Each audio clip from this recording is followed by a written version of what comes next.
अब देखो आप लोग ये 9 चैप्टर स्टार्ट कर रहे हैं, एप्लीकेशंस ऑफ ट्रिग्नोमेट्री, है ना।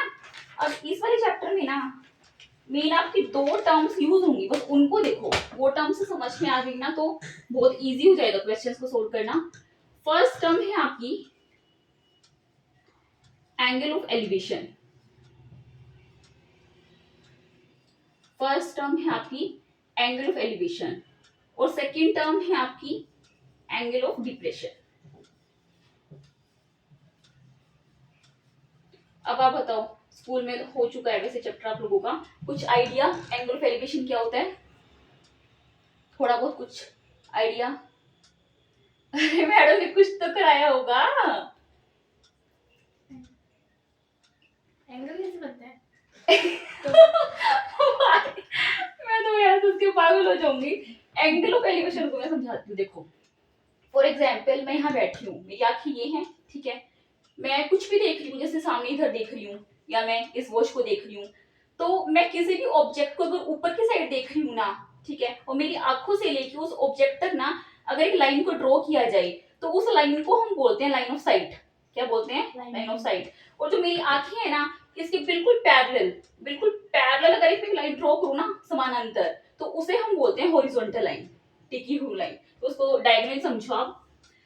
फॉर एग्जाम्पल यहाँ पर कोई भी पर्सन बैठा है, ठीक है, ये उसकी आंखें हैं, इसकी आंखों के बिल्कुल सामने से जो मैंने ये हॉरिजॉन्टल लाइन ड्रॉ की ना, ये तो हो गई आपकी क्या?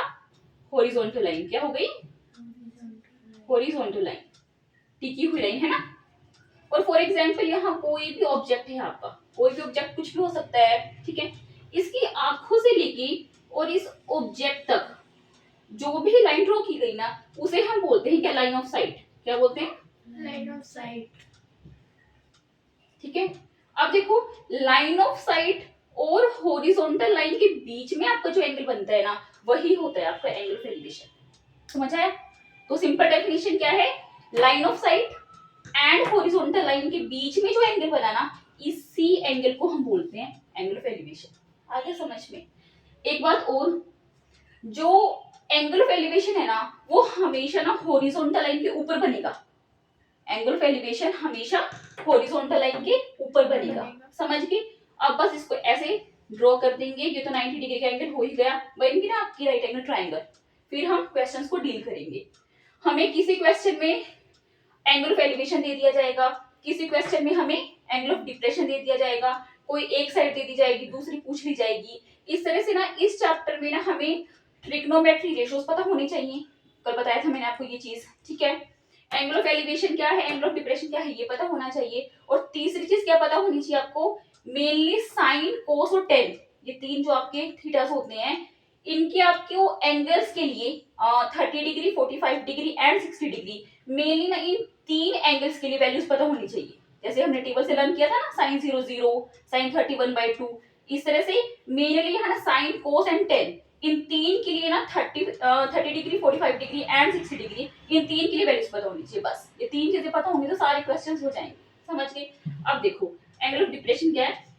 अभी हम देख रहे थे ऊपर, अब मान लो कोई बिल्डिंग है, मान लो यहाँ कोई ये बिल्डिंग है, अब बिल्डिंग के ऊपर कोई बैठा हुआ है, यहाँ पे ये कोई बिल्डिंग के ऊपर बैठा हुआ है।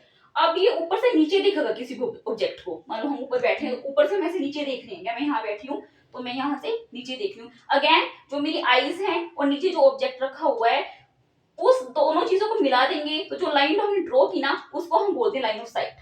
फिर से उसको बोलते हैं लाइन ऑफ साइट। अब की बार फॉर एग्जाम्पल यहाँ पर कोई ऑब्जेक्ट रखा हुआ है, समझ गए? ये फिर से क्या बन गई आपकी? Line of site. समझ गए? और फिर से वही बात, जो ये आपकी आईज हैं, यहां से बिल्कुल पैरेलल एकदम सीधी जो लाइन को ड्रॉ करेंगे, वो फिर से आपकी क्या बन गई? Horizontal line. फिर से सेम बात, फिर से ये बन गई आपकी हॉरिजॉन्टल लाइन। समझ गए?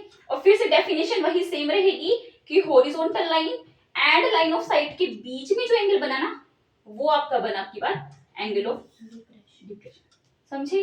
लेकिन यहाँ पे डिफरेंस क्या है? डिफरेंस ही हो जाएगा कि जो एंगल ऑफ डिप्रेशन है ना, वो हमेशा ना हॉरिजॉन्टल लाइन के नीचे बनता है। यहाँ बना है ना नीचे, यहाँ पर क्या बना था? ऊपर बना था, तो ये बन गया आपका एंगल ऑफ एलिवेशन। अब यहाँ एक चीज और समझने की है, लास्ट पॉइंट जो आपका यूज आएगा। और देखो बिल्डिंग तो ये है, एंगल ऑफ डिप्रेशन बन गया यहाँ पर। अगर इस बिल्डिंग को मैं यहाँ से मिलाऊं, इस बिल्डिंग को मैं यहाँ से मिलाऊं, तो आप देखो ये तो इस राइट एंगल ट्राइंगल से बाहर चला गया, ये एंगल ऑफ डिप्रेशन तो इस राइट एंगल ट्राइंगल से बाहर चला गया। और हमने अभी तक सब क्या सीखा है, जितने भी एंगल्स है ये एक्यूट एंगल्स, ये तो ट्राइंगल के अंदर ही होने चाहिए। तो इट मींस मुझे से ट्राइंगल के अंदर एक तो एंगल चाहिएगा, एक एंगल तो चाहिएगा ना मुझे, तभी तो मैं आगे अपनी कैलकुलेशन परफॉर्म करूंगी, वरना कैलकुलेशन कैसे हो पाएगी। तो यहाँ पर देखो अगर फॉर एग्जाम्पल ये एंगल आपका थीटा है ना, फॉर एग्जाम्पल ये एंगल आपका थीटा है, तो देखो आपका ना ये वाला एंगल भी थीटा हो जाएगा। यहाँ पर ये चीज समझने की है, अगर ये एंगल आपका थीटा है ना फॉर एग्जाम्पल, तो ये एंगल भी आपका थीटा हो जाएगा। अब पता चल गया ना हमें ट्राइंगल के अंदर का एक एंगल, और ये थीटा हो क्यों जाएगा, इसका कॉन्सेप्ट पहले की क्लासेस में आ चुका है। देखो ये एक line, horizontal line, parallel line, इस सी के पैरेलल ये नीचे वाली लाइन हो गया। ये वाली जो लाइन है ना, ये ट्रांसवर्सल लाइन की तरह काम कर रही है। ये 7th 8th से स्टार्ट हो जाते हैं एंगल्स आने, है ना। ये दो पैरेलल लाइंस, ऐसे हम पढ़ते थे, दो पैरेलल लाइंस, यहाँ आई ट्रांसवर्सल लाइन। तो उसके बाद देखो ये वाला एंगल और ये वाला एंगल, इनको हम बोलते थे alternate interior angles. Corresponding angles आपने पढ़े होंगे ना, ये सभी तरह के एंगल्स होते हैं, तो उनमें से एक ये भी होता था ऑल्टरनेट इंटीरियर एंगल्स। और जो ये ऑल्टरनेट इंटीरियर एंगल्स होते हैं ना, ये हमेशा इक्वल होते हैं। तो इस वाले कॉन्सेप्ट से ना आपका ये वाला एंगल और ये वाला एंगल इक्वल हो जाएगा, ये भी थीटा हो जाएगा।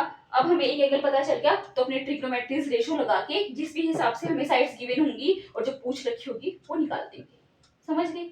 तो इसका जो मेन कॉन्सेप्ट है वो ये सारा है, इसी के ऊपर बेस्ड सारे क्वेश्चंस हैं। समझ गए ना। तो आप करो नोट डाउन, है ना। तब तक मैं इसको ऑफ कर देती हूँ, है ना। ऐसे बंद करना है।